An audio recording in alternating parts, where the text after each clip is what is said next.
네, 안녕하세요. 6주차 논문 발표를 맡은 최재우입니다.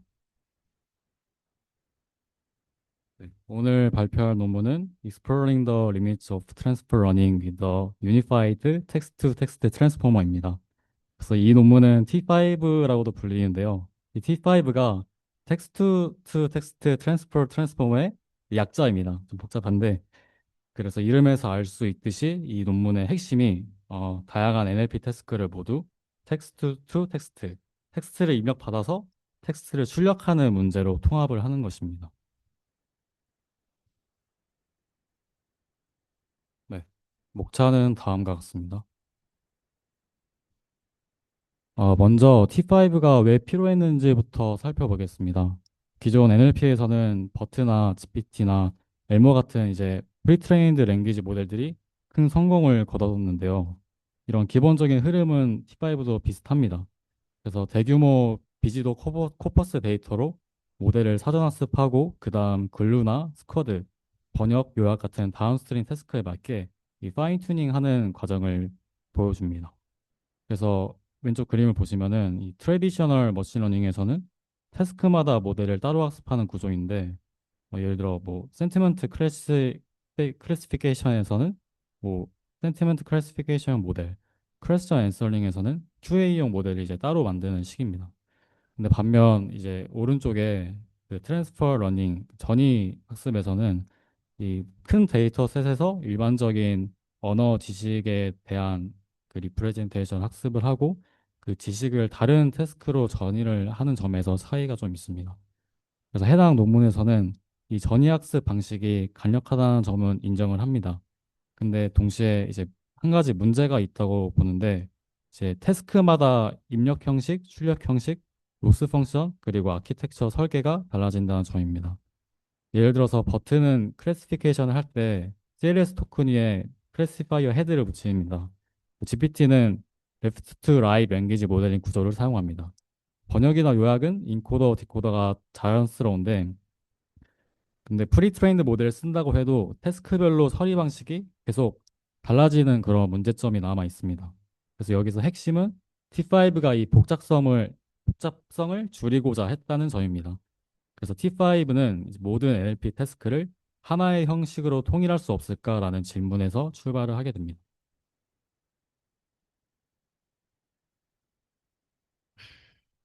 네. 그래서 제안된 것이 바로 텍스트 투 텍스트 프레임워크입니다. 가운데 T5 모델 기준으로 왼쪽에는 이제 입력이 들어오고 오른쪽에는 출력이 나오는데요. 입력을 보면 뭐 번역, Translate English to German 뭐 이런 번역 아니면 문법성 판단, 문장에 대한 유사도, 요약 등 서로 다른 태스크들이 모두 이 텍스트 형태의 인풋으로 들어갑니다. 출력도 마찬가지로 모두 텍스트 형태입니다. 예를 들어 번역 태스크에서는 Translate English to German, 뭐 That is good 하면은 독일어로 이제 뭐 이런 식으로 나오게 되는 거죠. 그래서 분류 태스크도 마찬가지고 문장 유사도도 마찬가지인데 뭐 오른쪽 정리된 세 가지를 보시면은 여기서 키 아이디어가 코어입니다. 그래서 번역이나 요약이나 질의응답, 분류까지 모두 입력 텍스트에서 출력 텍스트를 생성하는 문제로 바꿨다는 거고요. 둘째는 유니파이드 인터페이스입니다.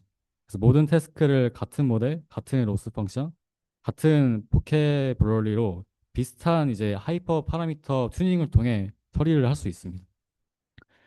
이 점이 좀 중요한데 왜냐하면 이 태스크별로 그 기존에는 태스크별로 별도 헤드나 별도 오브젝티브를 설계를 했는데 이 T5에서는 이러한 과정이 이 유니파이드 인터페이스로 통합이 된다는 점입니다.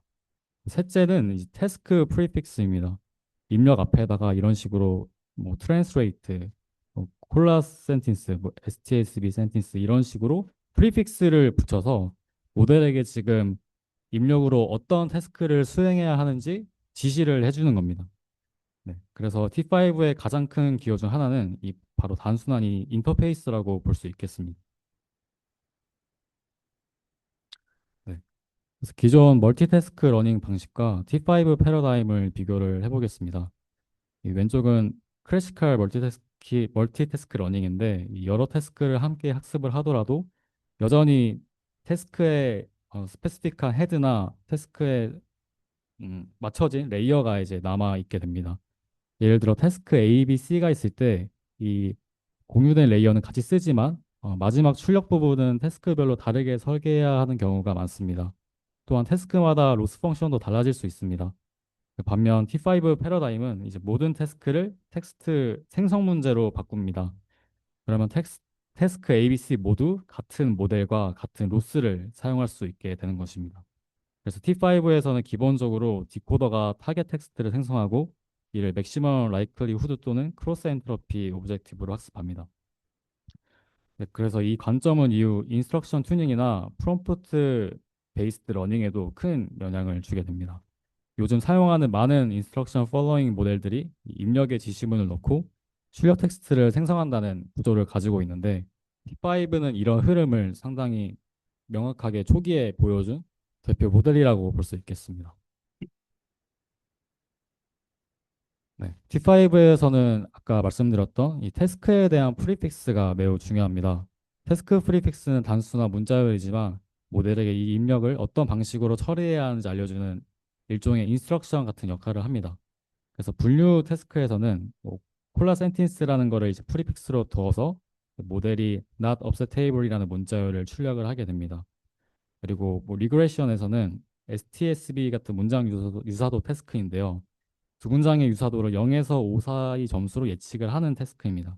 그래서 이러한 이제 중요한 점은 이러한 프리픽스 태스크를 두면은 문자열로 바꿔서 3.8처럼 출력을 하게 되는 겁니다. 세 번째는 이제 생성인데 요약 태스크에서는 summarize 세미콜론 이 프리픽스 뒤에다가 이런 긴 문서들을 붙이고 모델은 짧은 요약문 뭐 6 before 뭐 이런 식으로 생성을 하게 됩니다. 그래서 중요한 점은 이 모든 이 세 가지 태스크만 예시로 보여줬는데 모든 태스크의 학습 오브젝티브가 맥시멀 라이클리 후드로 유지가 된다는 점입니다. 그래서 분류든 회귀든 뭐 결국 모델 입장에서는 정답 문자를 생성할 확률을 최대화하는 문제가 됩니다. 네. 다음은 T5의 사전학습 데이터셋인 C4, 콜로설 클린 크롤드 코퍼스입니다. T5는 대규모 웹 텍스트를 사용해 사전학습을 합니다. 근데 웹에서 긁어온 데이터를 모두 쓰면 문제가 많은데요. 이 커먼 크롤 데이터는 매우 크지만 동시에 이제 노이지한 좀 순수한 이제 웹 텍스트입니다. 그래서 이러한 그 품질이 낮은 문제를 그대로 쓰지 않고 여러 클리닝 휴리스틱을 적용해서 이 C4를 만들게 됩니다. 그래서 파이프라인을 보시면은 이 커먼 크롤에서 데이터를 가져오고 그 다음 이제 텍스트 익스트랙션을 수행을 합니다. 그리고 데이터 필터링 단계를 거쳐서 데이터셋을 만들어지게 되는데 여기서 이제 중요한 점은 T5가 단순히 큰 콜버스만 사용했다는 점이 아니라 좀 정제되고 깔끔한 데이터를 만들기 위해서 노력을 했다는 점입니다. 네. 그래서 T4는 약 750기가 규모의 영어 웹 텍스트 콜버스로 사용이 됩니다. 다음으로 T5의 모델 구조를 보겠습니다. T5의 베이스라인은 오리지널 트랜스포머 기반의 인코더 디코더 아키텍처입니다. 왼쪽 그림에는 이제 인코더 디코더, 뭐 랭귀지 모델, 프리픽스 LM 구조가 함께 제시되어 있는데 T5는 이종의 인코더 디코더 구조를 기본으로 사용을 합니다. 인코더는 그 버트 논문 리뷰할 때 말씀드렸던 것처럼 이 바이디렉셔널하게 인코딩 한다는 이제 그런 특징이 있었고 어, 반면 디코더는 이제 타겟 텍스트를 어토 리그레시브하게 생성을 한다는 특징이 있었습니다. 그래서 여기서 이제 중요한 질문은 왜 T5가 인코더 디코더 구조를 선택을 했느냐입니다. 그래서 오른쪽 여기 보시는 바와 같이 적혀 있듯이 이 텍스트 투 텍스트 프레임워크를 사용을 하기 때문에 이 설정에서는 입력을 이해하는 능력과 출력을 생성하는 능력이 모두 필요로 하게 됩니다. 예를 들어 분류에서는 입력 문장을 이해해야 하고 번역에서는 원문을 이해한 뒤 이 목표 언어 문장을 생성을 해야 합니다. 그리고 요약에서는 긴 문서를 이해하고 이 짧은 요약문을 생성을 해야 합니다. 퀘스천 앤 앤서링 역시 질문과 문맥을 이해를 하고 답변 텍스트를 생성을 해야 되는데 이러한 모든 태스크들을 모두 포괄하기에는 인코더 디코더 구조가 자연스럽다고 이제 논문의 저자들은 당시에 설명을 했습니다. 그래서 베이스라인 사이즈는 버트 베이스급 인코더와 디코더를 사용을 하는데 이제 인코더와 디코더가 모두 있으므로 단순 버트 베이스 하나보다는 계산량과 파라미터 규모가 더 커진다고 볼 수 있겠습니다.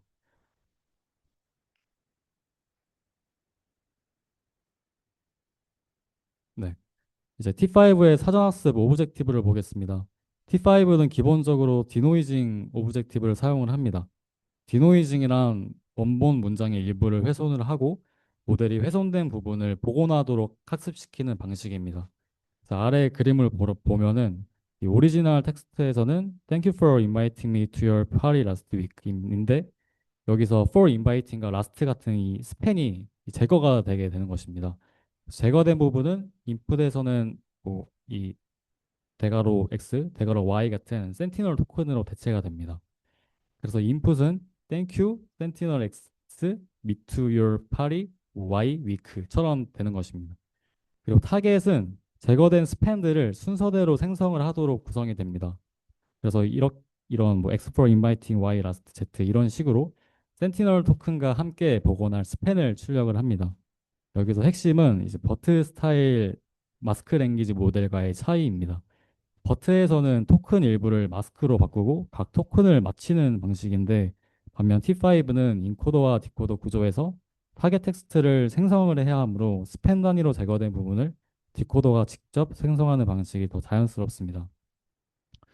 그래서 T5는 최종적으로 이 스팬 커럽션을 사용을 하고 평균 스팬에 대한 길이는 3으로 설정을 합니다. 즉 토큰에 대한 하나하나를 이제 버트처럼 무작위로 가리는 것보다 연속된 스팬을 가리고 복원하게 하는 방식입니다. 그래서 이러한 방식이 텍스트 제너레이션 프레임워크와 잘 맞는다고 이제 논문의 저자들은 설명을 하는데요. 입력은 훼손된 텍스트이고 출력은 복원해야 될 텍스트입니다. 따라서 사전학습 단계부터 파인 튜닝 단계까지 모두 텍스트를 입력받아 텍스트를 제너레이션 하는 문제라는 일관성이 유지가 됩니다. 해당 논문에서는 여러 오브젝티브를 비교를 하지만 최종적으로 이런 스팬 커럽션 기반 디노이징 오브젝티브가 T5의 최종적인 핵심 선택이 됩니다. 그래서 T5 논문의 저자들은 하나의 모델 제안보다 전이학습 설계 선택에 체계적 비교를 했다는 점에서 기여도가 있습니다. 그래서 T5에서는 단순히 우리가 이런 모델을 만들었고 성능이 좋았다라고 끝나는 논문이 아니라 그 당시에 이 NLP 전이학습에서 중요한 설계 요소들을 하나씩 바꿔가면서 비교하며 설계합니다. 그래서 이제 논문의 페이지가 좀 상당히 길어서 길었었는데요. 네, 그래서 아래 흐름도를 보면은 이제 베이스라인에서 시작해서 뭐 아키텍처, 오브젝티브, 데이터셋, 트랜스퍼, 스케일링으로 이어지는데 뭐 중요한 거는 뭐 하나의 베이스라인을 정해두고 한 번에 하나의 설계 요소만 바꾸면서 여러 다운스트림 벤치마크에서 평균 성능을 관찰을 한다는 것입니다. 그래서 이러한 파이프라인에 대한 정과정을 실험 결과를 조합을 해서 최종 T5 모델이 구성이 되게 됩니다. 먼저 아키텍처에 대한 실험입니다. 왼쪽 위의 그림은 이 셀프 어테이션 마스크의 차이를 보여줍니다. 이 풀리 비지블은 이 모든 토큰이 서로를 볼 수 있는 방식입니다. 인코더에서 사용이 되고 이 캐주얼은 현재 위치 이전 토큰만 볼 수 있는 방식으로 랭귀지 모델에서 사용이 됩니다. 캐주얼 윗 프리픽스는 프리픽스 부분은 양방향으로 모두 참조하게 보고 생성 부분은 이제 캐주얼하게 보는 이제 좀 복합적인 방식입니다. 그래서 왼쪽 아래에는 이제 세 가지 아키텍처가 나와 있는데 이제 인코더, 디코더, 뭐 랭귀지 모델, 프리픽스 LN 순서입니다. 그래서 인코더, 디코더는 입력을 인코더가 먼저 이해를 하고 디코더가 출력을 생성하는 구조인데 랭귀지 모델은 왼쪽에서 오른쪽으로 생성을 하니까 디코더 온리에 가깝습니다. 그리고 프리픽스 LM은 입력 프리픽스를 조건으로 두고 이후 토큰을 이후에 토큰을 생성하는 구조이기 때문에 이러한 이제 어테이션 구조가 필요하게 됩니다. 그래서 해당 논문에서는 이 구조들을 동일한 조건에서 비교를 합니다. 여기서 중요한 점은 인코더 디코더 계열이 전반적으로 안정적이라는 점입니다. 특히 텍스트 투 텍스트 프레임워크에서는 이 입력에 대한 인코더적인 이해와 출력에 대한 이제 디코더에서의 생성이 모두 중요하기 때문에 이 인코더와 디코더를 합친 통합 구조가 자연스럽게 잘 맞습니다. 그리고 또 하나의 인사이트는 디노이징 오브젝티브가 랭귀지 모델 오브젝티브보다 성능이 높게 나타났다는 점입니다. 단순히 다음 단어를 예측하는 랭귀지 모델링보다 어, 일종의 버트 같은 마스크드 랭귀지 모델처럼 입력을 훼손하고 그 훼손된 스팬이나 그런 마스킹된 영역들을 복원하는 디노이징 방식이 이 다운스트림 태스크에서 더 잘 전이됐다고 논문의 저자들은 설명을 합니다. 다음은 프리트레이닝 오브젝티브 실험입니다. 이 표를 보면 이제 여러 오브젝티브가 비교가 되어 있는데 각 오브젝티브에 대해 뭐 글루나 CNN, 뭐 스쿼드, 슈퍼글루 등 다양한 태스크의 성능들이 비교가 됩니다. 그래서 여기서는 앞서 말씀드렸다시피 이 디노이징 계열 오브젝티브가 랭귀지 모델 오브젝티브보다 안정적으로 우수하다는 점입니다. 그래서 해당 논문에서는 작은 오브젝티브의 변형만으로 극적인 성능 향상이 나오는 것은 아니라고 말하는데요. 하지만 전체적으로 보면은 이 훼손하고 복원하는 방식이 T5의 설정과 더 잘 맞습니다. 그래서 이 별표된 부분을 보시면은 Replace Corrupted Spence가 최종 T5에서 중요한 선택이라고 나와져 있고 이 방식은 앞서 본 것처럼 제거된 스팬을 센티널 토큰으로 대체하고 타겟에서 해당 스팬을 생성하게 하는 방식입니다. 그리고 또한 이 드랍 커럽티드 토큰스는 근로 점수에서 높게 나오는 부분이 있고 하지만 이 결과가 전체 태스크에서 일관되게 최종적인 선택으로 이어지는 것은 아니라고 합니다. 그래서 해당 논문에서는 학습의 효율과 다양한 태스크에서의 안정성까지 함께 고려를 해서 이 스팬 커럽션 방식을 선택을 합니다. 그래서 단순히 마스킹을 했다가 핵심이 아니고 이 T5의 프리트레이닝이 이 텍스트 투 텍스트라는 프레임워크에서 맞춰 설계된 디노이징 방식이라는 점이 좀 중요한 점입니다. 그래서 입력도 텍스트, 출력도 텍스트이고 사전학습에서도 디코더가 타겟 텍스트를 생성합니다. 그래서 이 일관성이 T5의 중요한 강점이라고 할 수 있겠습니다. 네, 다음은 데이터셋에 대한 실험입니다. 이 슬라이드는 이제 데이터가 크면 클수록 무조건 좋은가라는 질문에 대한 답을 보여주는데요.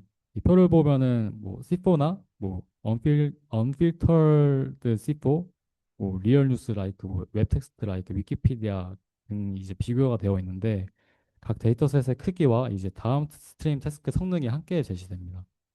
그래서 C4 언필터드를 보시면은 6.1 테라바이트로 C4보다 훨씬 큽니다. 근데 성능은 오히려 C4보다 낮은 경우가 많습니다.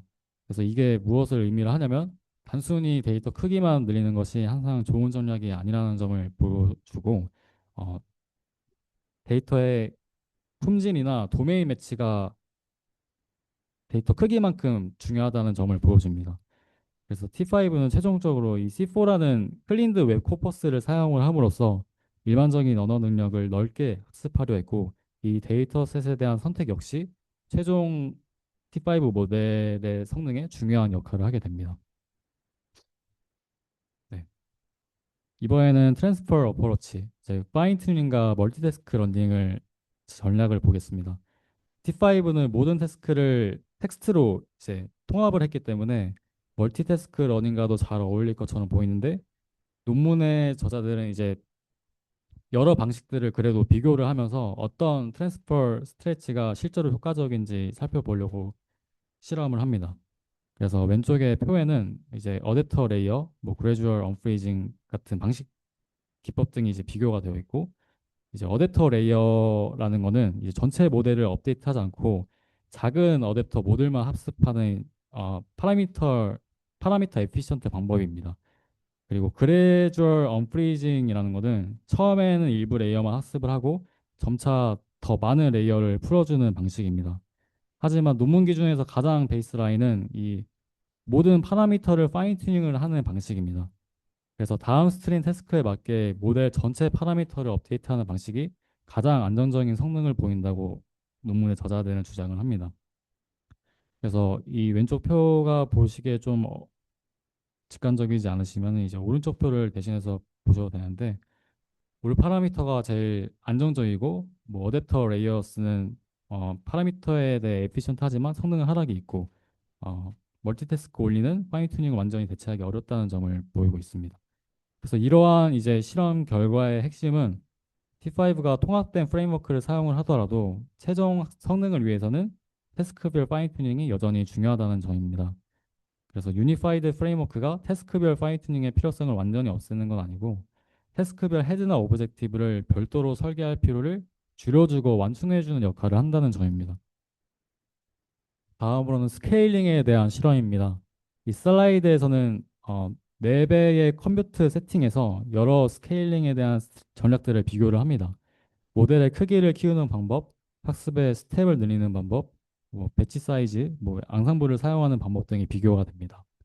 그래서 아래 표를 보면 베이스라인 대비 다양한 전략들이 성능을 얼마나 개선하는지 확인할 수 있는데 여기서 중요한 거는 모델 크기만 키우거나 트레이닝 스텝만 늘리는 것보다 둘을 함께 이제 스케일링의 법칙대로 함께 늘릴 때 성능 개선이 더 안정적으로 된다는 점입니다.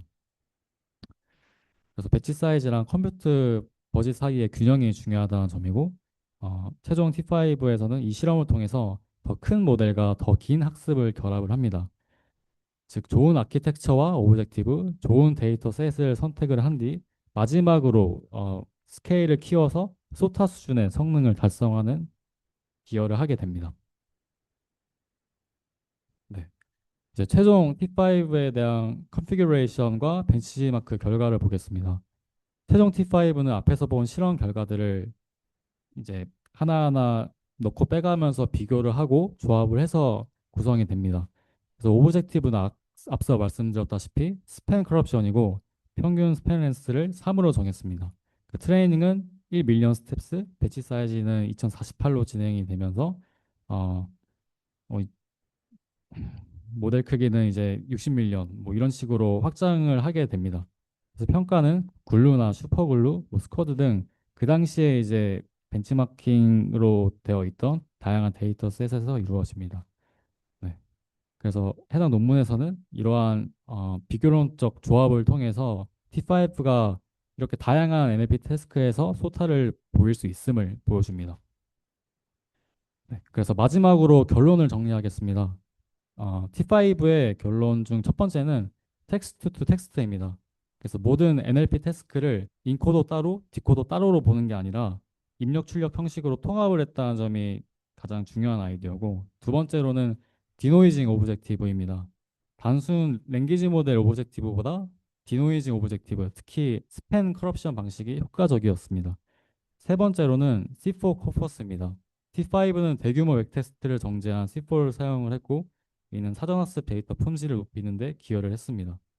그리고 네 번째는 Empirical Survey입니다. 해당 논문에서는 이제 아키텍처, 오브젝티브, 데이터셋, 다양한 방식을 이제 체계적으로 검증을 하고 이 부분이 T5 논문을 단순 모델 논문이 아니라 이제 매우 중요한 분석 논문으로 자리 잡게 해주었습니다. 다섯 번째는 스케일링입니다. 모델 크기와 학습량을 함께 늘리는 것이 성능 향상에 중요하다고 논문의 저자들은 주장합니다. 그래서 한 문장으로 T5를 정리를 하면은 통합된 태스크 인터페이스를 기반으로 전이학습 설계 공간을 정리한 논문이라고 볼 수 있겠습니다. 그리고 이 프레임워크는 이후 인스트럭션 튜닝 같은 후속 연구에도 큰 영향을 줍니다. 네, 마지막으로 한계점과 논의할 부분입니다. 첫 번째는 컴퓨트 코스트입니다. T5는 인코더 디코더 모델을 같이 사용하기 때문에 파라미터가 정말 막대한 양이 들고 쉽게 재현하거나 활용하기 어려운 비용에 대한 문제가 있습니다. 두 번째는 데이터 클리닝입니다. C4가 나름대로 정제해서 만든 데이터 셋이지만 휴리스틱 필터링만으로는 원시적인 그 데이터의 바이어스나 노이즈나 그런 것들을 완전히 제거하기는 어렵습니다. 그래서 여전히 사전학습 데이터에 대한 품질과 편향 문제가 남아있게 됩니다. 세 번째는 멀티링걸 리미테이션입니다. C4 같은 경우 영어 중심 코퍼스이기 때문에 어, 다른 이제 멀티링걸 세팅에서는 한계점을 보입니다. 그래서 이 문제는 이후 MT5나 뭐 멀티링걸 T5 계열 연구로 이어지게 됩니다. 네 번째는 프랙티컬 트레이드 오프입니다. 모델 크기와 트레이닝 스텝을 계속 늘리면 성능이 개선될 수 있지만 T5 자체가 이제 무거운 모델이기 때문에 이 성능과 비용 사이에 트레이드오프를 고려를 해야 된다는 점입니다. 그래서 T5 이후에 후속 연구들을 보면은 뭐 MT5, 플랜 T5, 뭐 인스트럭션 튜닝 계열 연구로 확장이 되고 특히 플랜 T5는 T5 구조 위에 인스트럭션 튜닝을 적용해서 더 다양한 지시에 대한 팔로잉 능력을 갖도록 발전한 모델입니다. 그래서 T5는 그 자체로도 중요하지만 이후 우리가 사용하는 라지 랭귀지 모델이 인스트럭션 기반으로 발전하는 흐름에서도 중요한 이제 영구적인 연결고리 역할을 했다고 볼 수 있겠습니다. 네, 이상으로 T5 논문 리뷰 발표를 마치겠습니다. 감사합니다.